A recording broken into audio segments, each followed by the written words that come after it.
Thumbnail দেখে নিশ্চয়ই বন্ধুরা বুঝতে পেরেছেন হোসে মলিনা কেন চাপে। ম্যাকলারেনের সাথে ফার্স্ট চয়েস কে হবে, গ্রেগ পেটাডোস না জেসান কামিন্স? এটা ছিল মেন ভিডিওটার বক্তব্য। থাম্বনেলেও এটা বোঝাতে চেয়েছি, আপনারা নিশ্চয়ই বুঝেছেন। কারণ হলো জেসান কামিন্সের নতুন যে পজিশনটায় খেলতে পারে সেটা আমরা কখনোই আশা করিনি। আমরা জানতাম যে হলো জেসান কামিন্স সেকেন্ড বল মানে সেকেন্ড স্ট্রাইকার, সেকেন্ড বলে খুব সুন্দর গোল করে, এরকম একটা রূপ দেখেছিলাম, খুব স্লো কিন্তু জামশেদপুর ম্যাচ বা তার আগের কিছু ম্যাচ যে জেসান কামিন্স মিড হাফে এত সুন্দর খেলতে পারে এটা আশা করিনি কখনোই আমরা।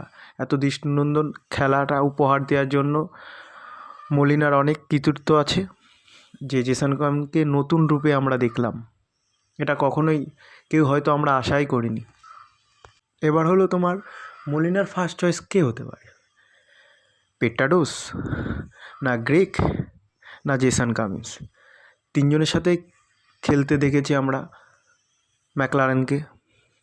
আমার কাছে খুব সচল লেগেছে তোমার জেসান কামিন্স, কেন তাদের মধ্যে যে আন্ডারস্ট্যান্ডিংটা ছিল, যে বল দেওয়া নেওয়া করে খেলা, এটা জামশেদপুর ম্যাচে খুব অ্যাট্রাকটিভ লেগেছে আমার কাছে, যে খুব রোটেট করে খেলছিল দুইজন 1-2।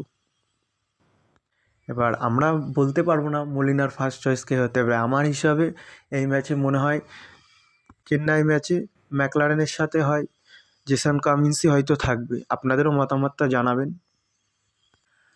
আর জেসান কামিন্সের বিষয়ে কিছু বলার আছে, ওই ভিডিওর প্রথম মাঝেও বলেছিলাম যে আলাদা জেসান কামিন্স আমরা এবছর দেখলাম মলিনার তত্ত্বাবধানে, যে এত সুন্দর খেলে মিড হাফে, নতুন রূপ জেসান কামিন্সের। তোমাদেরও কেমন লাগলে বলবে জেসান কামিন্সকে। আর ভিডিওটা ভালো লাগলে সাবস্ক্রাইব করবেন। জয় মোহনবাগান, থ্যাংক ইউ, ধন্যবাদ। এই বলে